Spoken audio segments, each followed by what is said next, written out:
Okay, so I think we're going to get started. Welcome everyone, and thank you so much for joining us on this webinar.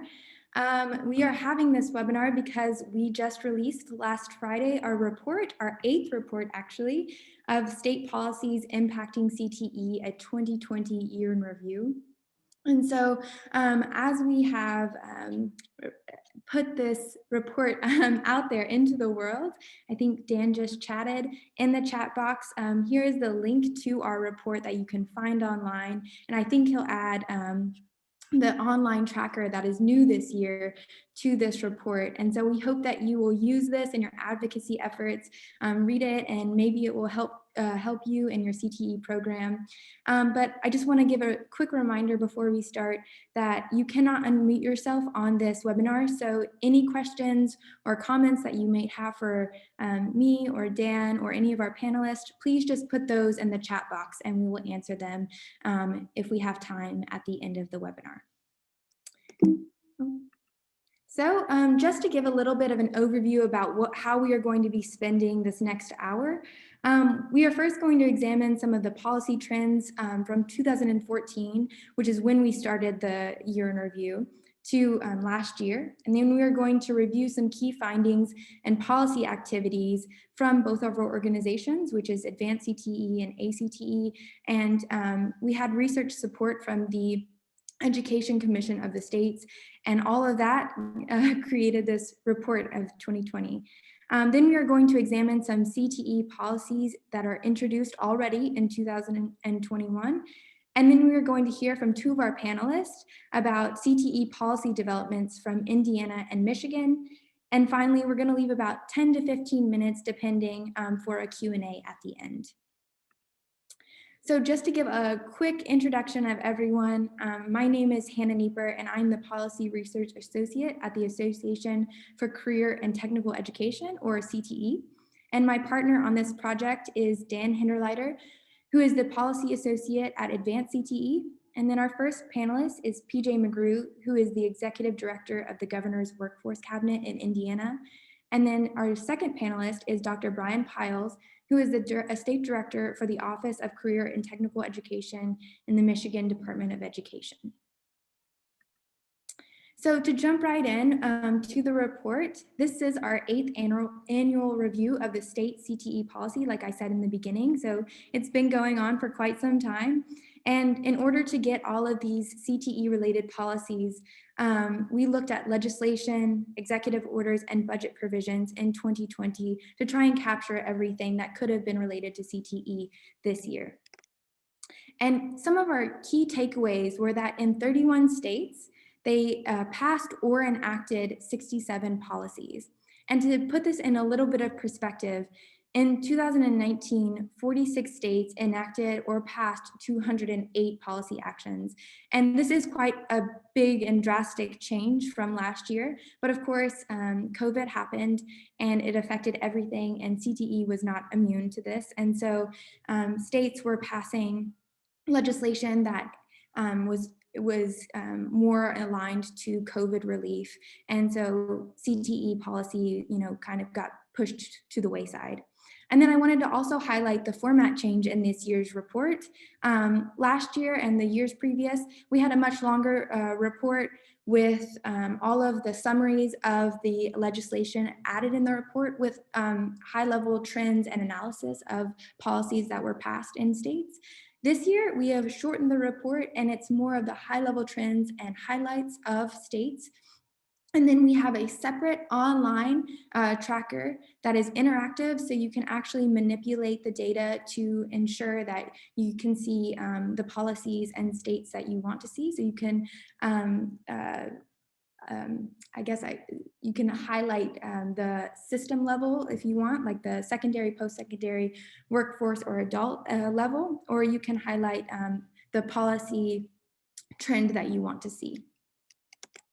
And so this is just a different way of looking across all 8 years of us doing the report. And again, it is lower than it ever has been, but it is to be expected due to the circumstances of COVID.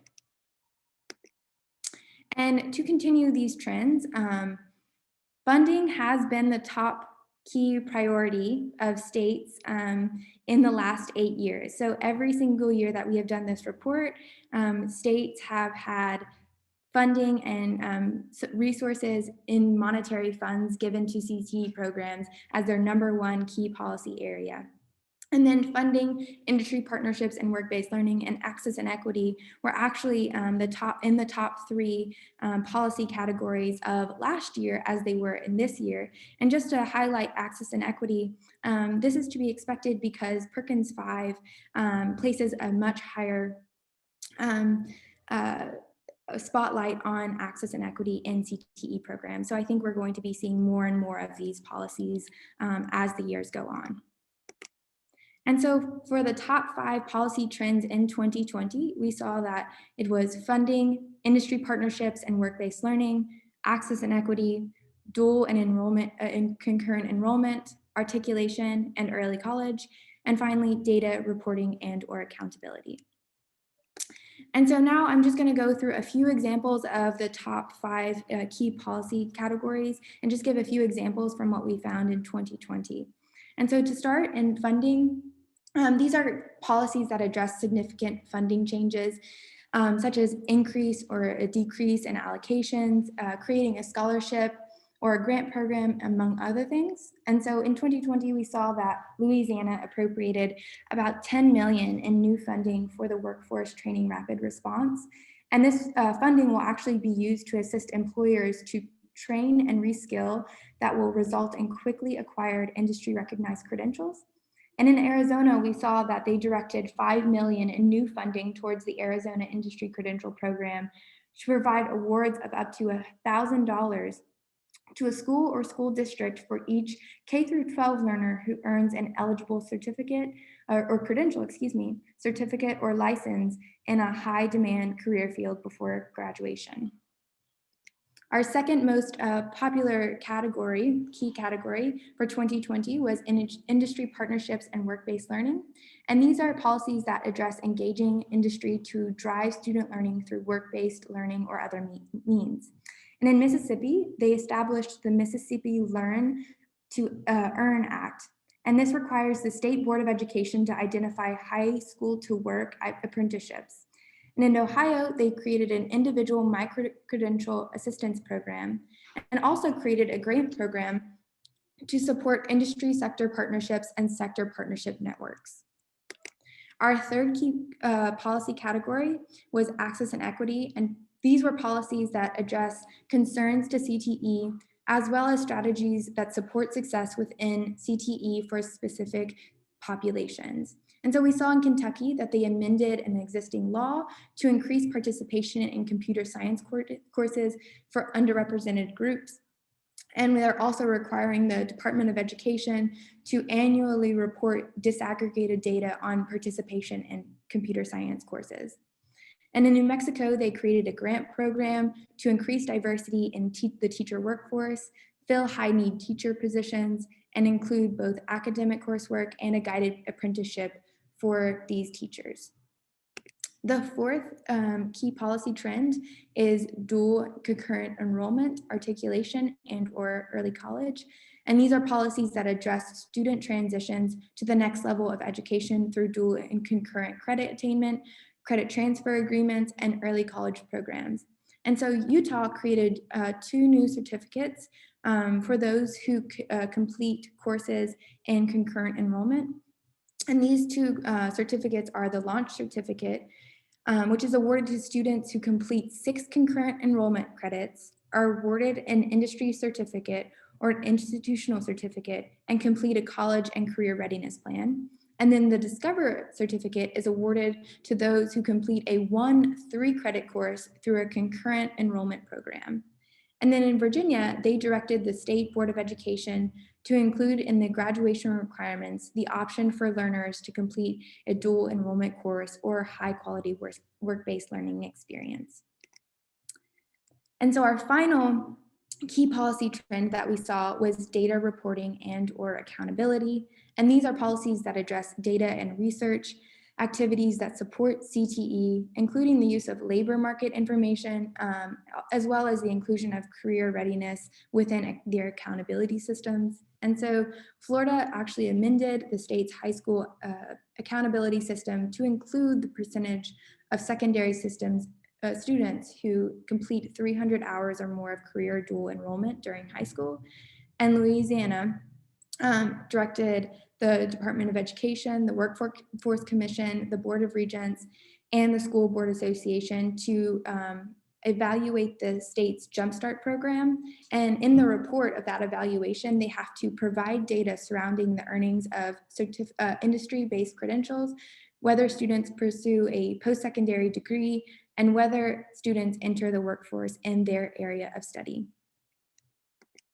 And so now I am going to actually pass it over to my partner, Dan, to talk about COVID-19 and the impact on policy in 2020. Thank you very much for that very robust summary, Hannah. My name is Dan Hinderleiter. I'm a policy associate for Advance CTE. And before I get started, I do want to give ACTE a special word of thanks from the Advance CTE side for their continued partnership and constant support in this work. So thanks again, Hannah. I'm going to spend a few minutes talking about COVID-19 and also what we're expecting trend-wise in 2021. And then I'll kick it to our state directors for their pieces, because I know that's why you're all here anyway. Just a reminder that if you do have any questions, you can throw them in the Q&A box, or if the chat is enabled, you can put them in the chat as well. But jumping in here, I know that I can't understate how disruptive COVID-19 was for schools this year, both in instruction and in support for students. However, I do personally feel that CTE administrators and instructors were particularly adept in adapting to the challenges of COVID-19. While this was somewhat reflected in legislation, I want to add that much of the COVID relief and adapting was done either in a localized capacity or through Federal CARES Act or Governor's Emergency Education Relief Funding, neither of which were included in our state level report. So this means that states like Florida, which funded their rapid credentialing program, Get There Florida, I believe it was called, they funded it through GEAR funding. So programs like that were excluded from our report.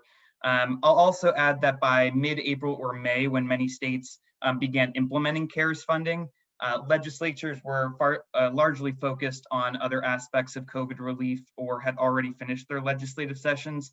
So as such, the COVID-19 related policies that we tracked were largely related to flexibility in accountability or providing expanded supports, such as this example from Tennessee.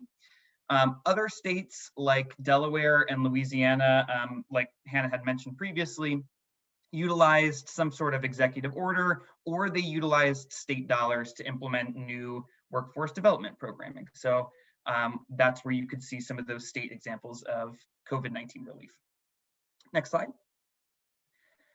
So as we move forward, we do expect to see an increase in COVID-19 related supports and reactions as well. As of our current 2021 tracking right now, we've already seen over 200 bills related to CTE introduced in at least 42 different states.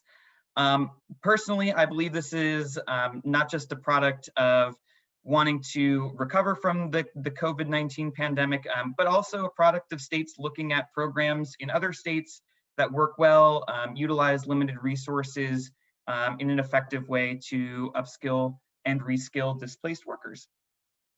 Next slide, Hannah. So accordingly, we've seen an abundance of apprenticeship and work-based learning opportunities expanding at all learner levels. We are also seeing a number of different funding changes, including support for free and reduced two-year community college or certificate programs. However, we do also anticipate decreases in funding for many educational entities, particularly four-year institutions. So we will be tracking those trends in funding for the upcoming year as well. And finally, given the past trends in increased legislation for both access and equity for CTE programs and participants and considering the past year's expanded conversations around racial equity, we're already seeing increases in introduced policy surrounding increased access and equity for historically marginalized groups and special populations. So as we continue to track that trend, we hope to see those levels of policy increase as well. Next slide, Hannah. The legislative trends that I was talking about and just mentioned are supported by trends broadcast by governors in their State of the State addresses. In an analysis of these addresses, Advance CTE found as of just a few weeks ago that at least 24 governors addressed CTE in some capacity, and the trends are largely similar to the legislative trends that I had mentioned on the last slide.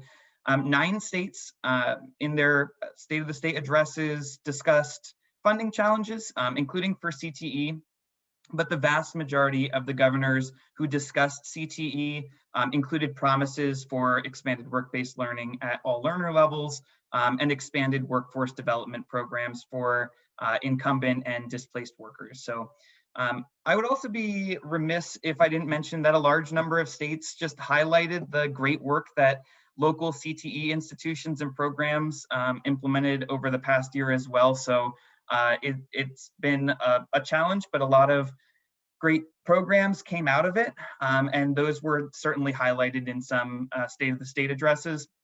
And if you would like to read an expanded analysis of the content of these addresses, you can go to Advance CTE's blog and look at the blog post that we made based on the State of the State addresses.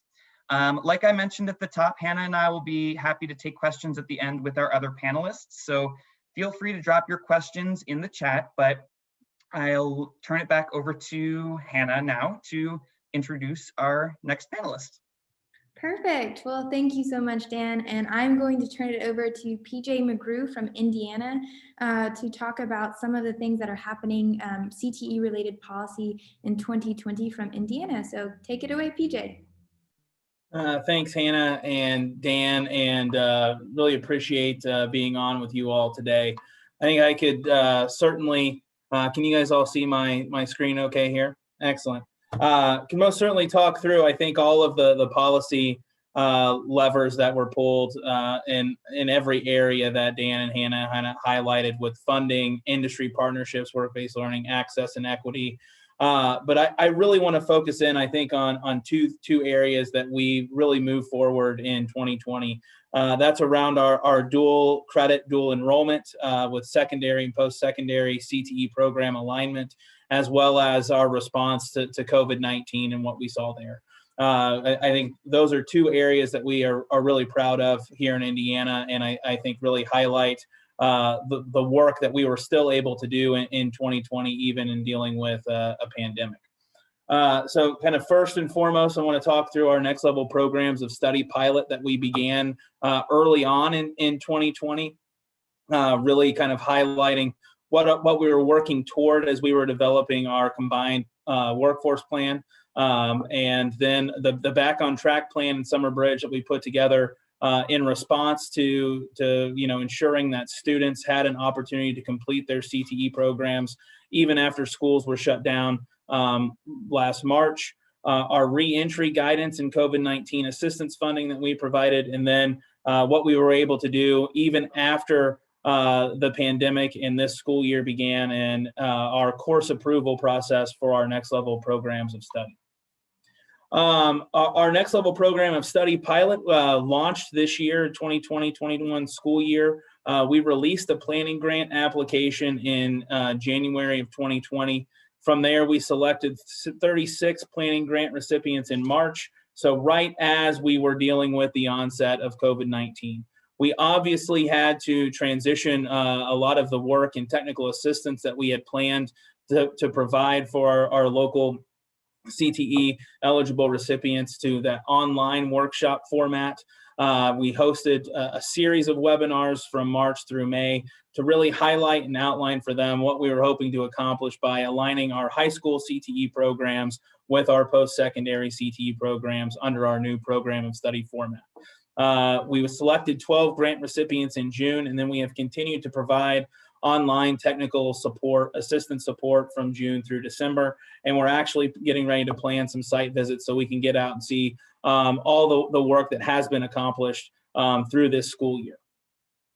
So just to highlight some local examples, here are those school districts that we provided that pilot funding to. You will see a mix of delivery models here. Some of these are our local area career centers, and some of them are local high schools that are operating CTE programs independent of our career center. So, we're really proud of the diverse opportunities that students have to participate in CTE in Indiana.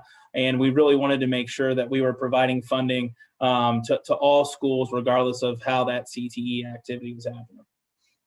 Our Back on Track plan in response to making sure that students had an opportunity to kind of finish up that CTE education that they were getting when schools shut down in March. So we really quickly convened a working group of K-12 CTE directors, our post-secondary campus leaders, our K-12 principals, the State Board of Education, our Commission for Higher Education, the Department of Education, and the Governor's Workforce Cabinet. And really that was our Office of CTE staff that we have at the Cabinet, as well as our Department of Health. That group was tasked with determining a way to bring CTE students back for a summer bridge program. We set aside $1 million to provide support for folks to bring students back in. And we released that guidance in early June for our summer bridge. And we continued to then use this group and leverage this group all the way through June to develop reentry guidance for 2020-2021 school year.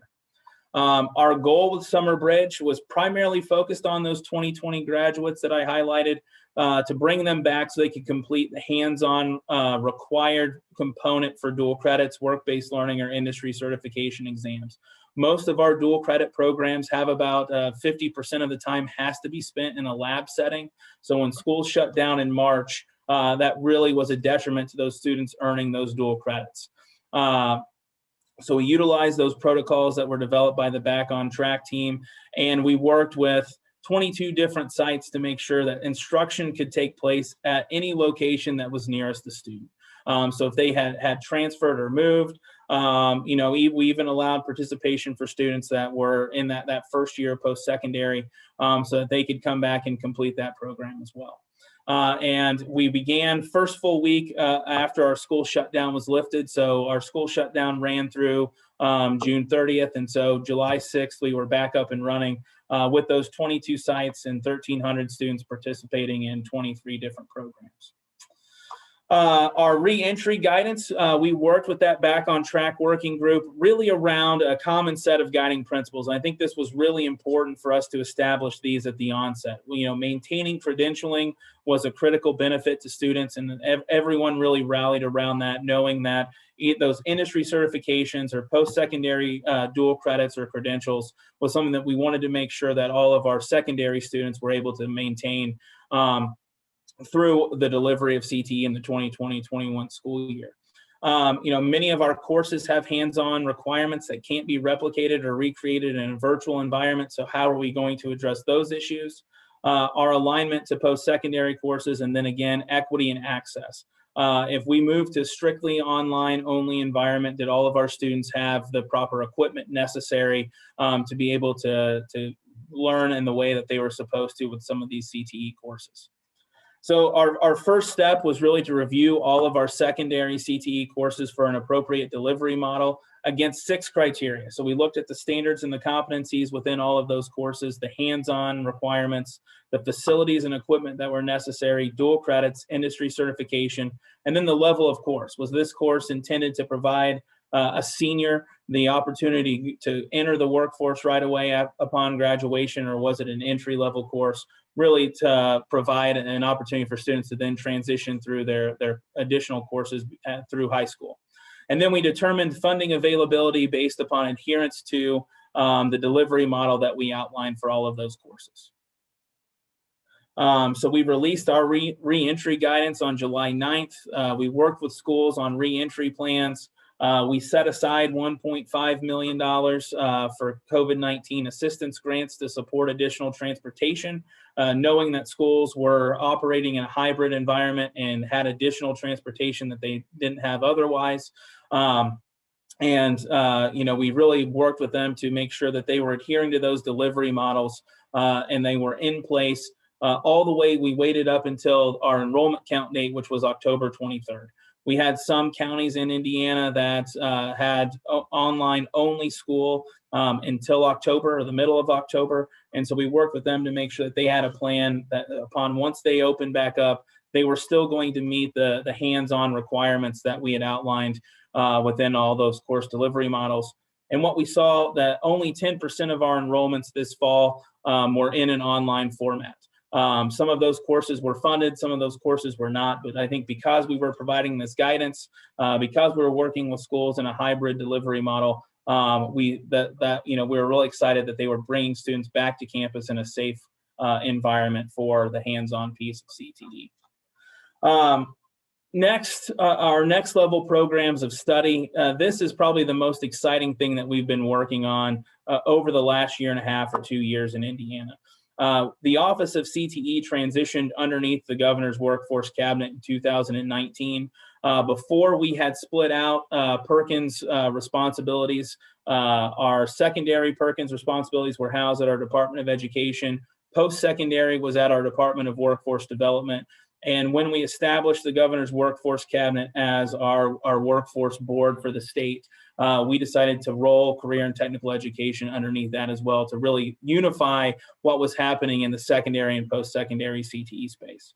So we had a look at all of our courses. We wanted to make sure as we were setting up these programs of study that they aligned to our 1 year or first year credential programs at our post-secondary Perkins eligible institutions. So each of our 2 colleges here, so our Ivy Tech Community College, which is the nation's largest statewide community college, as well as Vincennes University, each offer 1 year programs. And so we looked at that and we made sure we were aligning to those.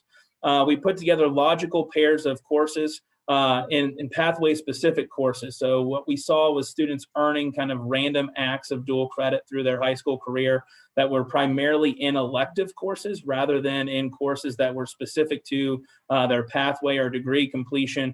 And we wanted to make sure that high school students truly had an opportunity to cut down on their time to complete while they were in high school.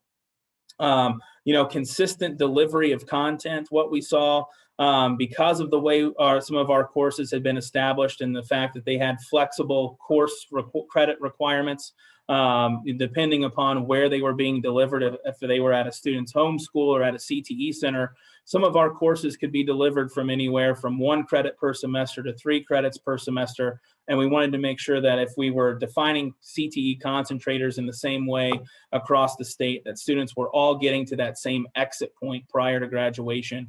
And then we just continue to have that focus on credential attainment while they're in high school, whether that's an industry recognized certification or that first year credential at Ivy Tech or Vincennes.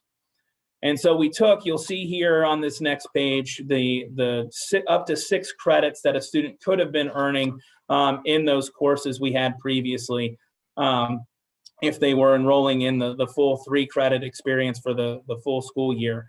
And we broke that down into smaller course sizes that could be delivered regardless if it was a traditional public school or at our career centers. And we wanted students to be able to get through that same sequence of courses. And not only that same sequence of courses, but the same sequence along the dual credit or credential path at our post-secondary institutions as well. So each one of these yellow boxes that are offered for 2 credits for the school year for a student is aligned to 6 dual credits at our post-secondary institution. And so now by getting a student through concentrator status, we have the ability for students to earn up to 18 dual credits just by getting through concentrator status. So this will primarily, if they're at their home school, they'll be able to do this, say sophomore, junior, senior year and graduate with those 18 credits. If they're taking these courses at one of our career centers, which are half-day programs, they would be able to not only earn the 18 credits that are in the concentrator sequence, but up to an additional 18 credits that are a part of that capstone experience. And as we've been communicating to our schools, Those introductory or exploratory courses are of vital importance still. So we have outlined here preparing for colleges and careers, which is being primarily delivered in 8th grade to our students. We have a requirement for all of our 8th grade students to go through some type of career exploration experience before they get into high school. So a lot of our schools are offering that course in the 8th grade. And then that introduction to construction, or really any of our career clusters course, could be offered in 9th grade. So students can really determine what pathway do I want to go down within that career cluster. And then obviously one of the things that we continue to hear feedback on from folks is that, our CTE students were missing out on opportunities for those academic dual credit courses. And so really wanting to highlight the importance that schools are offering those courses to our students so they can complete that first year credential at our post-secondary institutions by taking the technical math course, the communications course, and the English compositions course that are included in all of those first year programs at our community college level. So throughout this year, we finalized development of over 150 new courses. We launched a career guide, of which I took a little screenshot and put there on the screen.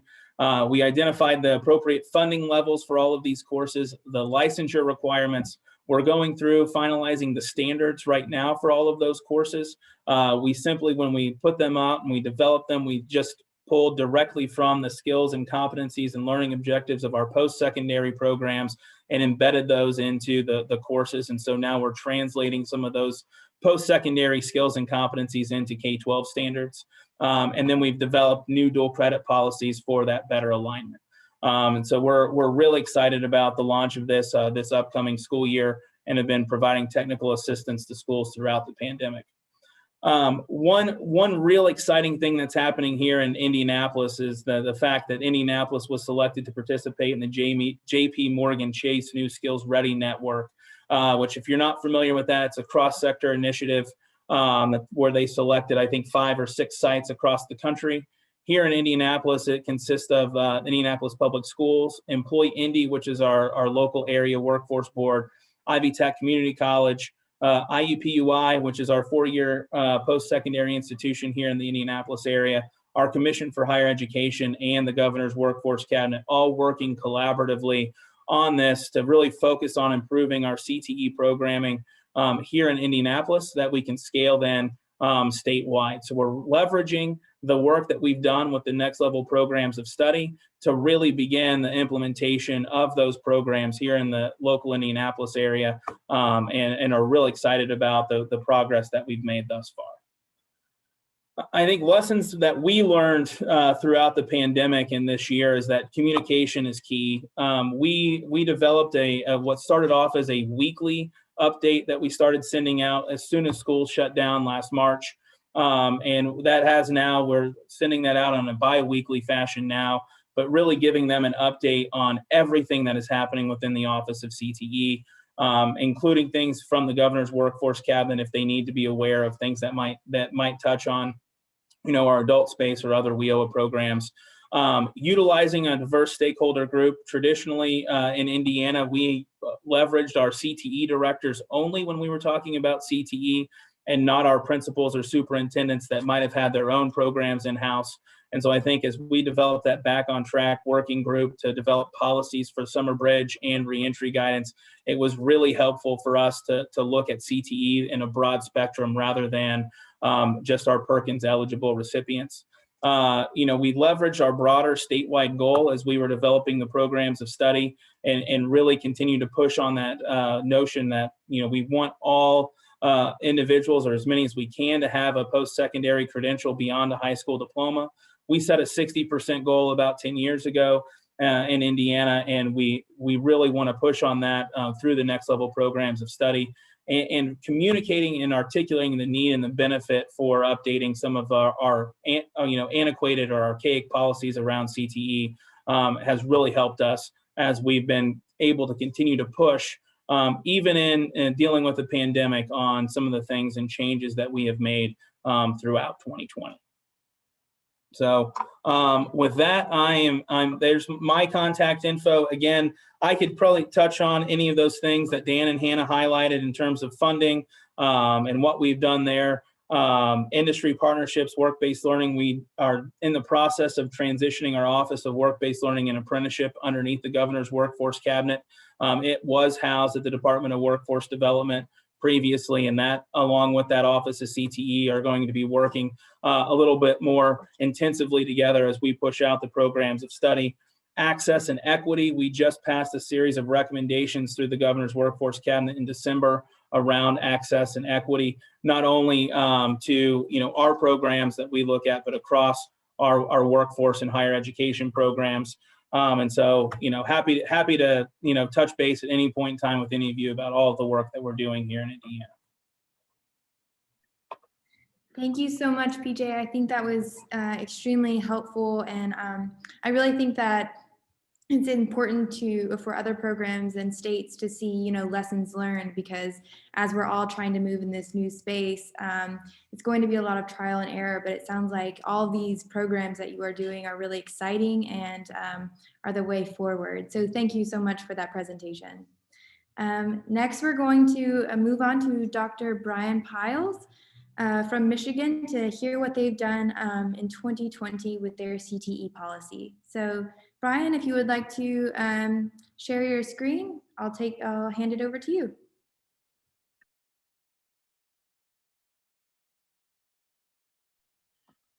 Thank you. And I will turn on my video and share my screen.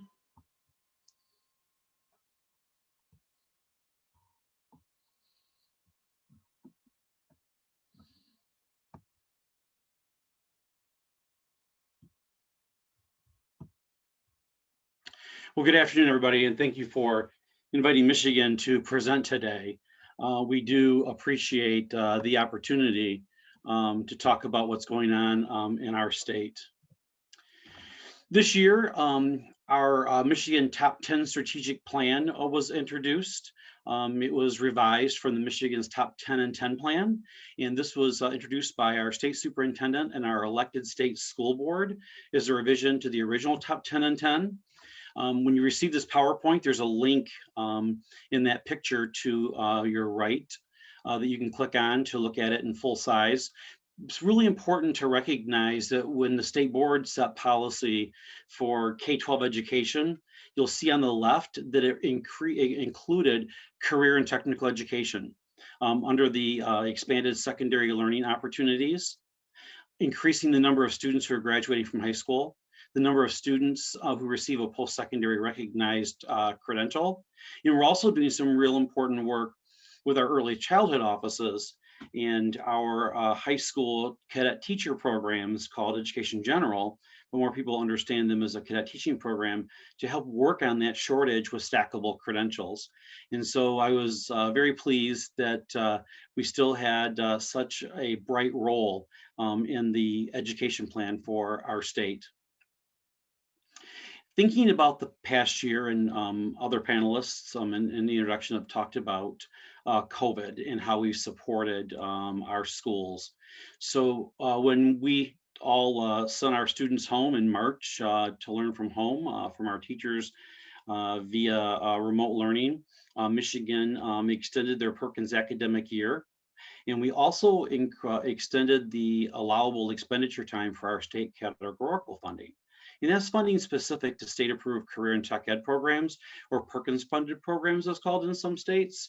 And we wanted to increase that year by 60 days to provide our schools opportunities to continue to instruct the students in the area of industry-recognized credentials and post-secondary recognized credentials as well, and to really kind of ease that feeling for our teachers. It was such a difficult year, and our teachers needed to feel supported as they were thrust into this new learning environment. And when you think about CTE and you think about the 4 components with that really important laboratory component, we wanted our teachers to know that they were going to get extra time to work with the students, because it was so important that the students were able to sit for those post-secondary recognized and industry credentials. Very pleased and happy about that. We also made some policy changes where we relaxed some of the rules around advisory committees, student leadership, and work-based learning requirements. There's a link at the bottom of the page when you see this email that you can click on to learn more about each of those changes. We also wanted our teachers to feel supported, as many of our teachers had never taught online before or in any remote type of strategy, especially the digital divide became apparent again. And when you look at the more rural areas of so many of our states, Michigan included, that did not have access to broadband technology, and it was very difficult for those teachers to instruct, and you're instructing in such a variety of different ways.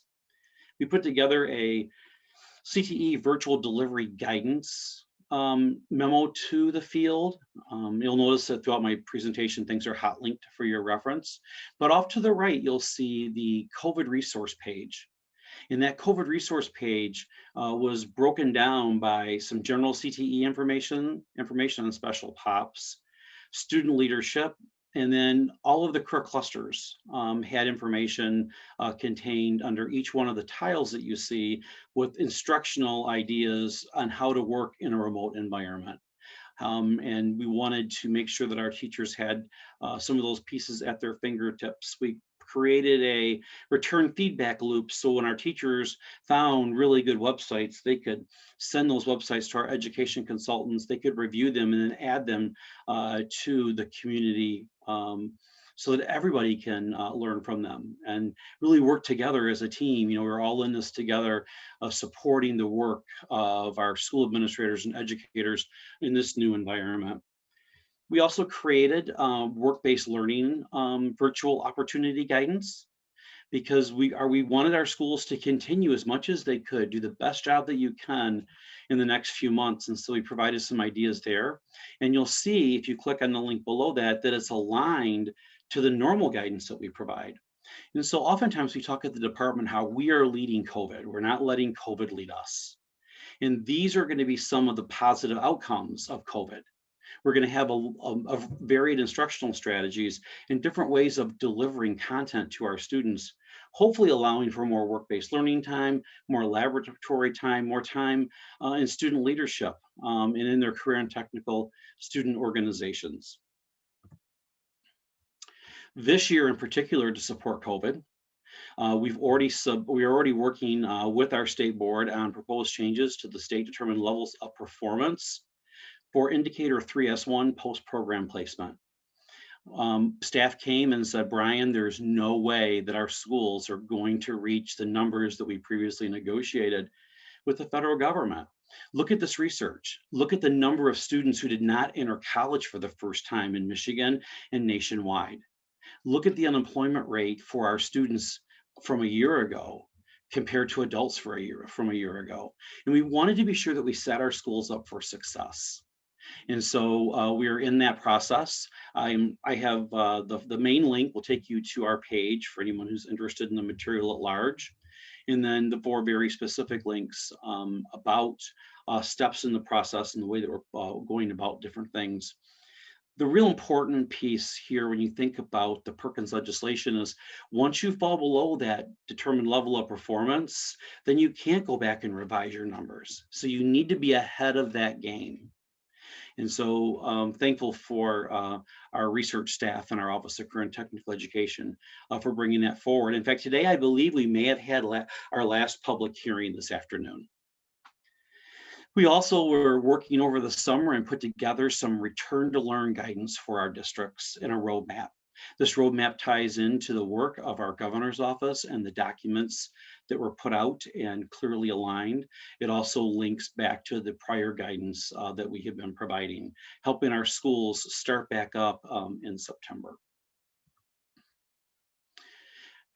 In the midst of COVID and everything that's going on, Governor Whitmer's 60 by 30. When I heard the 60 for Indiana, I'm like, okay, yep, we're border states. We're headed toward the same number. Hopefully we can support each other and get there again. The big goal here is to close the skills gap, increase opportunities for our Michiganders, and make Michigan more competitive as we move forward. And you'll notice that there's a source 60 by 30 that you can click on, take you to that webpage. You can learn a lot more about the program. But right now we're at skill credential or degree attainment of about 45%, and we want to get to 60% by 20 by 30.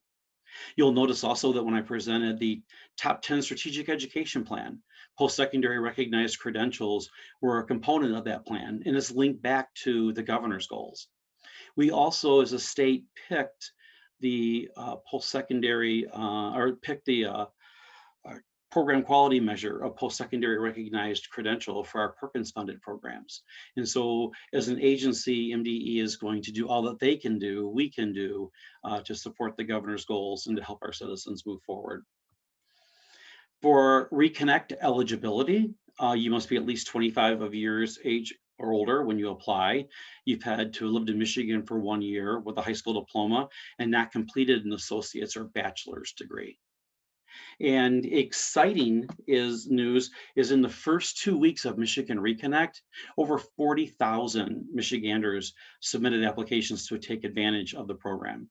And this program will basically pay for your tuition at one of our community colleges. So an exciting opportunity, and we hear so much about student loan debt and helping people take that next best step for them, focusing on our population of 25 years and older. When you look at the current legislative landscape in Michigan and you think about where we are, Michigan, the executive budget has come out from Governor Whitmer, and we have Section 61A, which I previously referenced, which is our CTE added cost money. That money is our maintenance of effort money for our Perkins funding. And as our long-standing support for current tech ed programs, that has come out in the executive budget as level funded, so we're excited about that. Our 61B is our early middle college money for career and technical education programs. And our early middle colleges are defined as 5-year programs where students stay an additional year of high school and then graduate after a 13th year of their education. And that money is specific to support those CTE programs, either through formula on a student by student basis. And we also have planning grants to help districts implement and grow those programs. And that was level funded once again. And then also there's 61D, which was created by our previous governor. And it's a per pupil incentive fund for CTE programs based on the in-demand ranking of those programs. They fund them at different levels to help encourage schools to send students to CTE programs. And so a nuance of this that is unique is that if a school district sends students to the county technical campus, this is funding that they get for those students that sending school district can use for any expense that they would like to. Say they want to use it to pay for their seat for the busing for the students, or they want to pay for any other type of activities to support the students that are going to the CTE program, or any other expense within the district that stays at the district level. Unlike the other two, 61A and 61B, both of those formulas actually follow the student to the program. And Michigan has a mix with most of our current tech ed programs being delivered through our comprehensive high schools. Unlike some other states, we don't have a state system of county technical campuses. They're all on a county by county basis. And so funding runs a little bit different for us here in the state of Michigan. But the current landscape looks good. When you think about all that we're going through, we think about the budget cuts, level funding, we'll take that. And we'll take it with a big old smile. And so we're quite excited. We have a great governor, and she really is so strongly supportive of our secondary and our post-secondary programs in CTE, as you can see through her work with Michigan Reconnect, thinking about the adult population that we may be serving in our community colleges and state-approved programs as well. So that's what I have for you today. Thank you for the invite. I welcome any questions. Well, thank you so much. And it made me laugh, but it's very true. Level funding is a great thing at this moment. So we welcome level funding with open arms. But I really liked what you said about you leading COVID and COVID not leading you, if I'm quoting you correctly. And you're making this guidance not only for the current times, but for the times to come. And, you know, this is going to be an aspect of your CTE program in your state in the future, and not just a reactive measure. So I really enjoyed that. And thank you so much for that presentation. I'm going to share my screen once again. And just, I see that we already have one question. But here are a few others if you would like to answer any of them. If not, that's totally fine. I know we only have about 10 minutes, but Dan and I can answer any, and I'm sure our panelists would be happy to answer any questions as well. But from our attendee, it says, for all of our panelists, in what ways are you expecting the CTE policy landscape in the coming year to be impacted by the pandemic? Do you think work-based learning will get more attention? So does anyone want to answer that?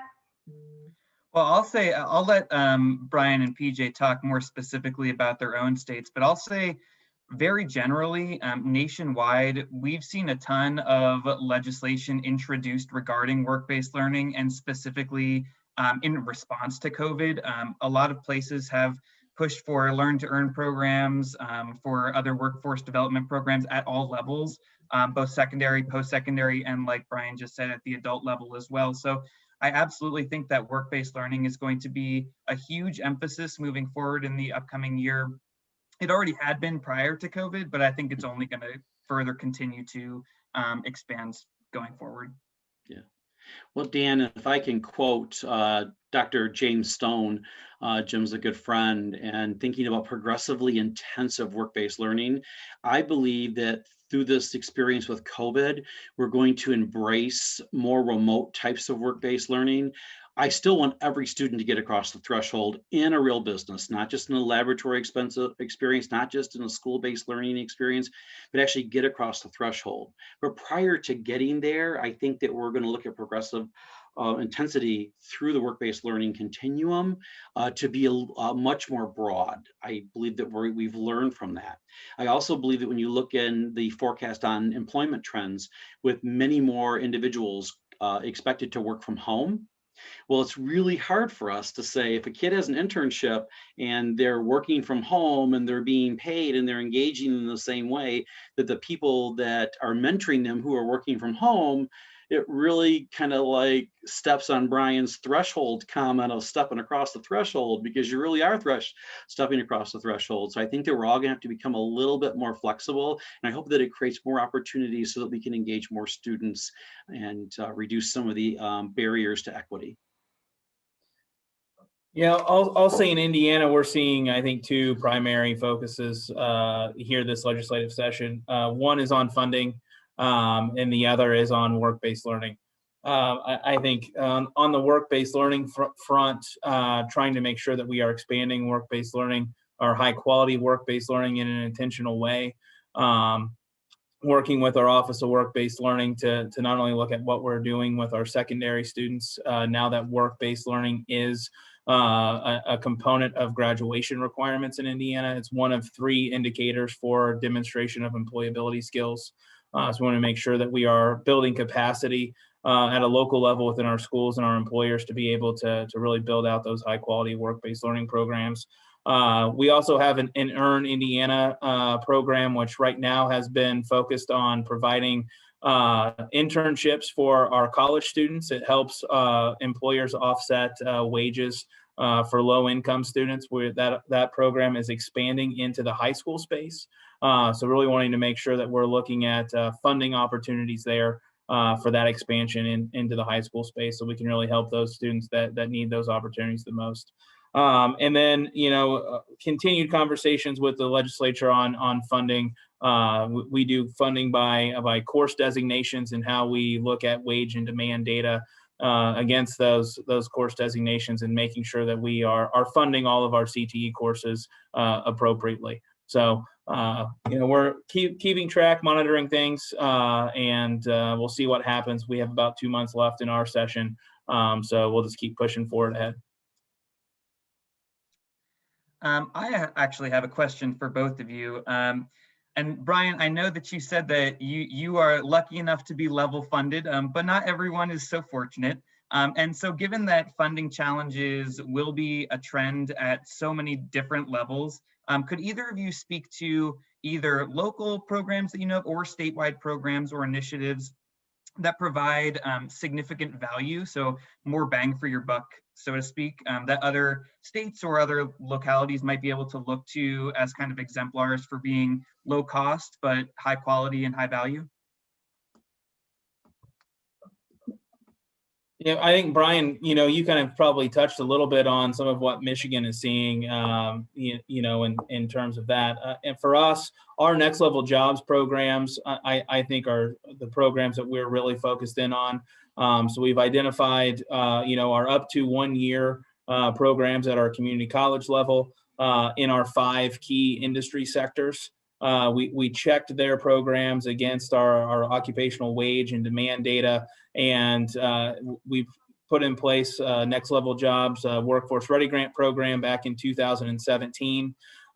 We've seen about, I think we're nearing about 50,000 enrollments in that program since 2017, and up about 26,000 completions in that program. Students can take up to 2 years to complete, so we're pretty excited about that.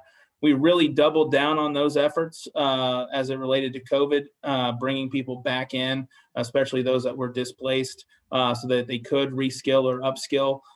We dedicated about $42 million in CARES Act funding to our Workforce Ready Grant program. We expanded our program eligibility, not both on the provider side and on the individual side. We've allowed for degreed individuals to come back in from June 5th through the December 31st initial CARES deadline to take advantage of those opportunities. We're seeing for individuals that complete one of those credit-bearing Workforce Ready Grant programs an annual wage gain of about $6,800. And the most of the programs cost less than $5,000. So when you're talking about bang for your buck, Dan, I think that we're really seeing it there. Dan, this year, Michigan has the good fortune in our workforce development arm at Labor and Economic Opportunity Agency at the state of Michigan. They received 2 youth apprenticeship grants. And when I see the collaboration and the work that we're doing with them, is and the ability to provide student services to our secondary CTE students and tap into their expertise and their absolute connectedness to business that we just don't always have at the Department of Education. I would say leverage those opportunities. They just announced the grantees just, I think, yesterday, and we're really excited, and we're actually working on a special definition with that certificate of completion from high school within the apprenticeship realm as the seamless transition to the registered apprenticeship as they go into their adult years, using that as our post-secondary recognized credential for Perkins, and being really flexible as we work and creating opportunities that really are student focused on that student pathway to help that young person. And so I say, as much as you can, partner with other individuals, respect that expertise, and be humble enough to realize that we all can't do it alone at the Department of Education. We need our friends and partners. Thank you both for those answers. We're just going to end on this one last question really quickly. It says, how do we track all the new work-based learning initiatives? Of course, we can't all wait until a year has passed for our year in review 2021. So does anyone have any other suggestions for this? On how to check the work-based learning initiatives? Is that what you track? How to track them? Well, we have just implemented a new tracking process in the state of Michigan, and we're doing it through the local school district student information systems, which are going to then electronically transfer to our state system. And if you look at the resources that I highlighted on the PowerPoint, it will show the 4 levels of engagement in work-based learning. I really wanted to do about 12 of them to like a really deep level of specificity, but then my staff said, we're not doing a research project, Brian. We're trying to work with teachers and we want to make sure that it's understandable and it feels nice and broad. And so they came back and wanted to do 4. And so we actually are in our first year of working on that with our operating agencies and our county directors. And it comes with its challenges. Any type of new system, we collected that data before, but it was in a manner that we could not analyze it. And so why collect data that you can't analyze? But we'd be happy to share that system with anyone. Yeah, and we track all of our work-based learning activity through our CTE enrollment database, whether it's an embedded work-based learning experience or a standalone work-based learning capstone course. We track all of that information there. Wonderful. Thank you all so much for participating. I know we went a couple minutes over, but thank you for coming to this webinar. Thank you to our panelists for presenting. Thank you to Dan at Advance CTE. He has been the best partner. We hope you learned a lot from this panel. And we have a quick poll after this ends. If you could just take it, it's about 3 questions. It's very short. But thank you again for attending, and we hope that you learned something today. So thank you and goodbye.